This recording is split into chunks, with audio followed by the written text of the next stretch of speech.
বসে একটু দেখাবি না? দেখাবো দেখাবো।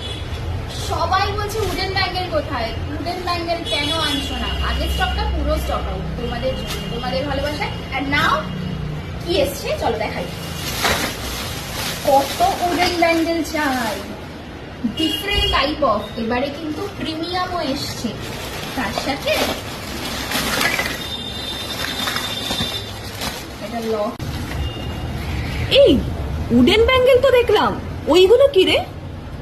দেখবি, এগুলো উডেনের সঙ্গে এসছে রেজিনের ব্যাঙ্গেল। দেখছো কালার কম্বিনেশন দেখে, স্কোয়ার, হেক্সাগন, রাউন্ড সব শেপে আছে। ও আরেকটা কথা তো বলাই হয়নি, তোমরা আগের রেঞ্জ গুলো জানতে, এবারেও কিন্তু প্রাইস রেঞ্জটা সেরকমই থাকবে। কেউ মিস করো না, এই ব্যাঙ্গেল গুলো স্পেশালি বেস্ট প্রাইস রেঞ্জে জুয়েল হাটের কাছে পেয়ে যাবে সমস্ত কালেকশন। এগুলো সব পেতে হলে